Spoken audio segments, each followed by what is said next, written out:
Assalamualaikum warahmatullahi wabarakatuh. Apa kabar adik-adik sekalian? Hari ini kita bertemu lagi untuk melanjutkan materi kita pada minggu lalu ya, mengenai pewarisan sifat.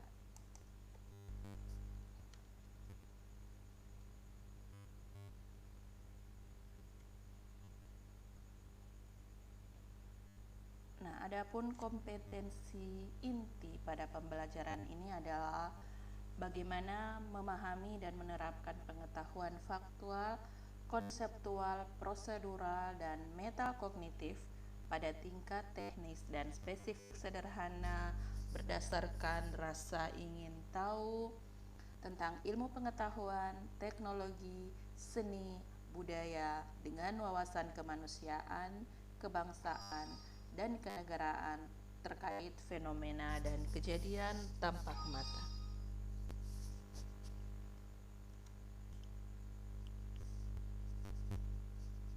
Selanjutnya, apa kompetensi dasar pada pembelajaran kali ini adalah bagaimana menerapkan konsep pewarisan sifat dalam pemuliaan dan kelangsungan makhluk hidup.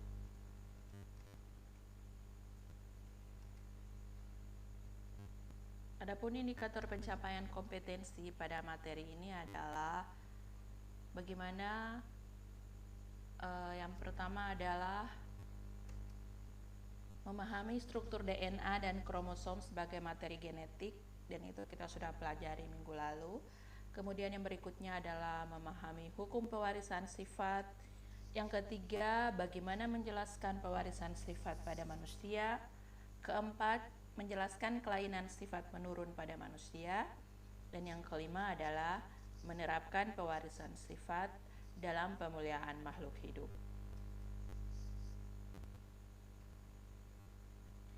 Tujuan pembelajaran. Adapun tujuan pembelajaran kita adalah yang pertama, bagaimana menjelaskan istilah-istilah dalam pewarisan sifat pada makhluk hidup. Kemudian yang kedua adalah bagaimana membandingkan kromosom tubuh orang laki-laki dan perempuan dan sel kelamin. Kemudian yang ketiga, bagaimana menentukan hasil persilangan monohibrid dan dihibrid melalui diagram sesuai hukum pewarisan sifat. Istilah-istilah dalam pewarisan sifat pada makhluk hidup yang jadi poin pembahasan. Kemudian yang kedua adalah kromosom tubuh orang laki-laki, orang perempuan, dan sel kelamin. Kemudian yang ketiga, persilangan monohibrid, dan yang keempat adalah persilangan dihibrid.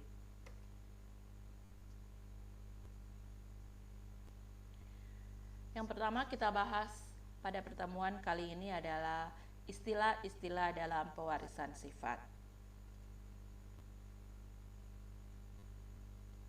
Yang pertama adalah parental atau simbolnya P, artinya induk atau tetua atau orang tua.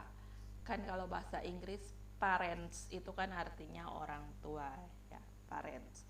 Kemudian ada filial, simbolnya F dengan huruf besar ya.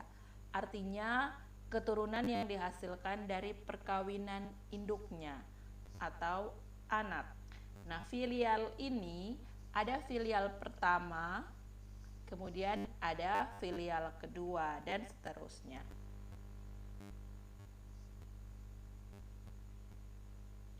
Genotip. Genotip itu apa? Genotip itu adalah susunan gen di dalam kromosom suatu individu. Genotip ini dia tidak nampak dari luar. Ya, jadi dia tidak bisa lihat dari luar. Contohnya, genotip pada manusia itu antara lain gen pembawa warna kulit, gen pembawa bentuk rambut, gen pembawa warna rambut, dan lain sebagainya. Genotip dalam individu itu dilambangkan dengan 2 huruf karena setiap individu umumnya bersifat diploid. Misalnya M besar dan M besar dan M kecil. kita lanjut fenotip. Fenotip artinya sifat yang tampak atau muncul pada suatu individu dan dapat diamati dengan panca indera. Contoh, warna rambut, bentuk rambut yang bisa kita lihat ya. Jadi ada yang bentuk rambut lurus, ada yang bentuk rambut keriting, kemudian warna kulit, bentuk telinga, dan lain sebagainya. Fenotip dua individu itu bisa sama, tetapi genotipnya belum tentu sama.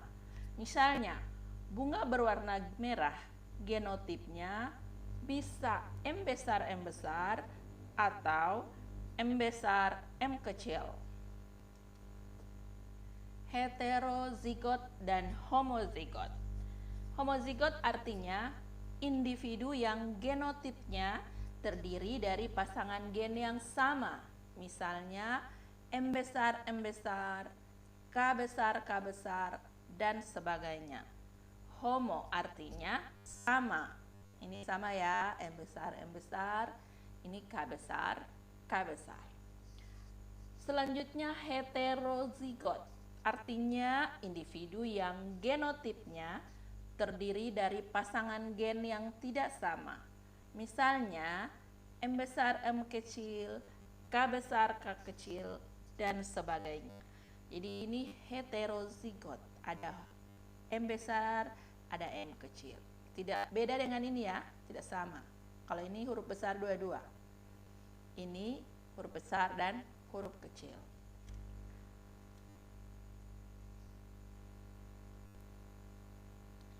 Selanjutnya adalah sifat dominan.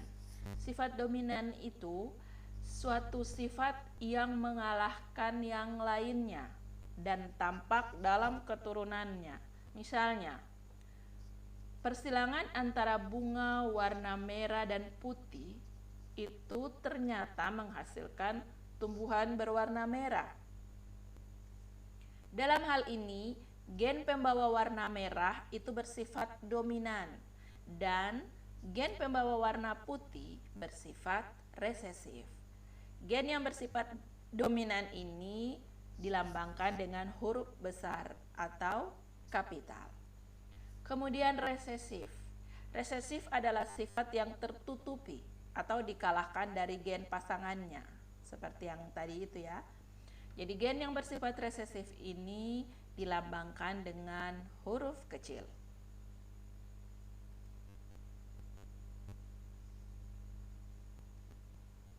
Kemudian kita akan bahas selanjutnya adalah kromosom sel tubuh dan sel kelamin.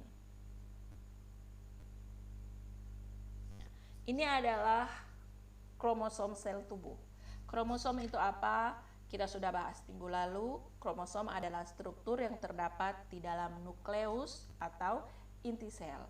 Di dalamnya ada protein serta satu buah molekul DNA. Ini adalah kromosom tubuh. Yang ini adalah untuk kromosom tubuh perempuan dan ini adalah kromosom tubuh dari laki-laki. Susunannya berpasangan atau kita sebut diploid. Kemudian yang ini adalah kromosom pada sel kelamin. Jadi dia tidak berpasangan, kita sebut dia dalam keadaan haploid.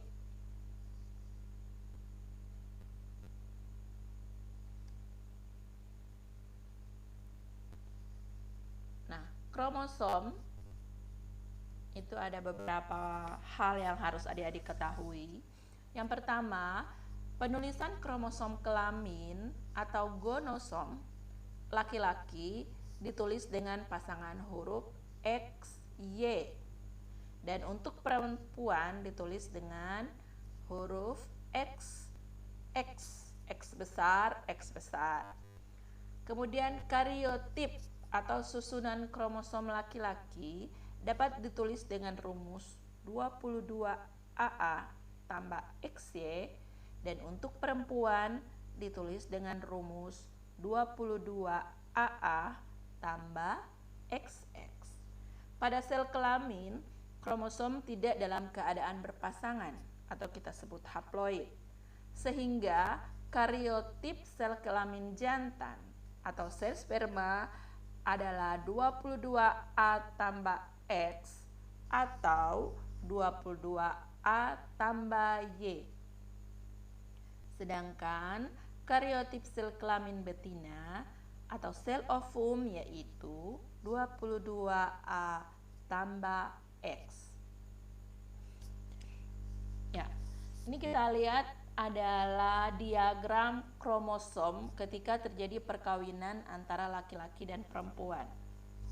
Kita lihat, ini parental atau induk. Ini adalah kromosom laki-laki 22A tambah XY, dan ini adalah kromosom perempuan 22AA tambah XX. Nah, gamet ini kita akan pisahkan ya, terpisah. Dia jadi 22A tambah X atau bisa saja 22A tambah Y. Nah, ketika 22A tambah X ini akan bertemu dengan yang dari perempuan 22A tambah X, maka akan dihasilkan 22AA tambah XX.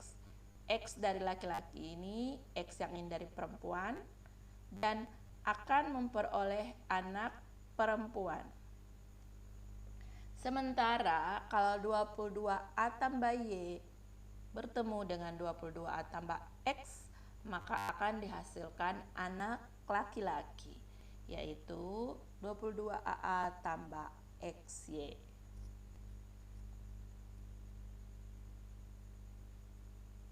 Hukum pewarisan sifat. Nah, untuk hukum pewarisan sifat yang pertama kita akan bahas adalah persilangan monohibrid. Untuk persilangan dihibrid itu kita akan bahas pada pertemuan berikutnya.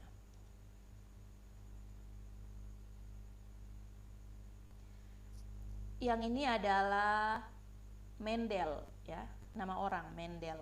Mendel ini dia yang pertama kali meneliti tentang pewarisan sifat pada tahun 1856 dan mencatat hasil temuannya pada Natural Science Society of Bern, Austria pada tahun 1866.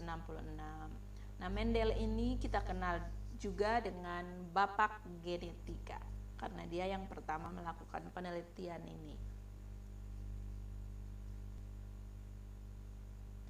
Nah, Mendel melakukan penelitiannya dengan menggunakan tanaman kapri ya, atau kacang kapri. Mengapa dia menggunakan kacang kapri ini? Yang pertama, karena ciri-cirinya mudah dibedakan. Yang kedua, dapat melakukan penyerbukan sendiri dan mudah dilakukan penyerbukan silang. Yang ketiga, mempunyai daur hidup yang relatif pendek. Dan yang keempat, menghasilkan keturunan dalam jumlah banyak. Kemudian yang berikutnya adalah variasi tanaman kapri. Jadi tanaman kapri yang diteliti oleh Mendel ini dia ada variasinya. Yang pertama, bunga putih dan bunga ungu. Bunga ungu dan bunga putih. Kemudian biji bulat kuning, biji bulat hijau, biji keriput kuning dan biji keriput hijau, buah mulus hijau, buah mulus kuning, buah keriput hijau, buah keriput kuning, bunga di ujung, ini di ujung, bunga di samping, tanaman tinggi dan tanaman pendek.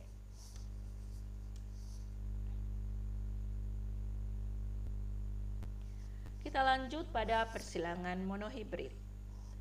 Persilangan dengan satu sifat beda. Artinya, Mendel melakukan percobaan dengan hanya melihat satu sifat beda yang ada pada tanaman kapri. Ya, ini contohnya. Jadi dia melakukan penelitian dengan memperhatikan satu sifat beda dalam hal ini adalah warna bunga. Kalau ini bunga ungu, ini bunga putih. Saja sudah jelaskan tadi yang pertama parental. Parental itu adalah induk. Induknya, fenotipnya, fenotip tadi saja sudah jelaskan apa? Sesuatu yang dapat dilihat dengan mata ya. Jadi ini bunga ungu, bunga putih. Genotip, genotip dari bunga ungu itu U besar, U besar. Dan dari bunga putih adalah U kecil, U kecil. Huruf U kecil dan U kecil. Kemudian setelah ini gametnya itu kita pisahkan ya. Bunga ungu U besar kita pisahkan, U besar, U besar. Dan bunga putih U kecil, U kecil. Kemudian kita silangkan.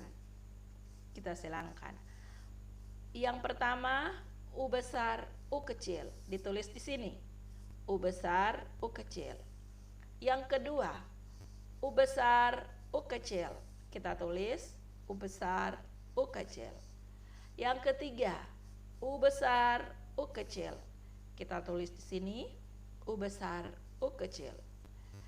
Yang keempat U besar, U kecil, kita tulis U besar, U kecil.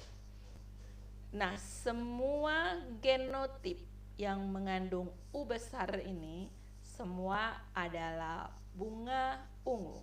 Sehingga hasil persilangan untuk filial pertama atau keturunan pertama itu menghasilkan 100% bunga ungu. Semua ini bunga ungu. Jadi 100% bunga ungu. Kemudian filial pertama ini kita akan silangkan dengan sesamanya. Artinya kita akan kawinkan bunga berwarna ungu dengan bunga berwarna ungu dengan genotip U besar, U kecil, U besar, U kecil. Gametnya kita pisahkan seperti yang di sini tadi ya. U besar, U kecil, U besar, U kecil. Setelah itu kita silangkan. U besar, U kecil ditulis U besar ya. Kita tulis U besar, U besar. U besar, U kecil kita tulis U besar, U kecil. U besar, U kecil. Kita tulis U besar, U kecil yang nomor 3. Yang keempat U kecil, U kecil. Kita tulis U kecil, U kecil. Sekarang semua yang mengandung U besar itu adalah bunga berwarna ungu. Sehingga yang dihasilkan adalah bunga berwarna ungunya ada 3 dan bunga berwarna putih cuma 1 karena dia U kecil, U kecil. Ini adalah tadi kita sebut homozigot dominan, heterozigot dominan, dan ini adalah yang resesif. Nah, sehingga hasilnya untuk perbandingan bunga ungu dan bunga putih itu adalah 3, 1, 2, 3 banding 1. Ini ya. Kalau misalnya kita hitung persentase, misalnya bunga ungu kita hitung persentasenya, tinggal dibuat 3 bagi 4 kali 100%. Jadi itu bagaimana cara untuk persilangan pada monohibrid.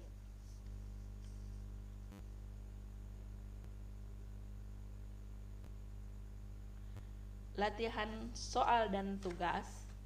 Ini tugasnya hanya 1.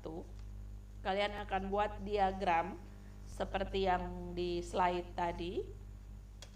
Itu persilangan antara ayah yang memiliki karakter cuping yang terpisah dengan genotip G besar dengan ibu yang memiliki karakter cuping telinga melekat G kecil. Nah, bagaimana karakter cuping anaknya? Berarti kalian lihat filial pertamanya bagaimana. Sesudah itu, filial pertama yang kalian hasilkan, itu kalian akan silangkan lagi dengan yang memiliki genotip G kecil. Oke, silahkan dikerjakan. Jangan lupa dibaca buku siswa yang sudah Ustazah kirimkan.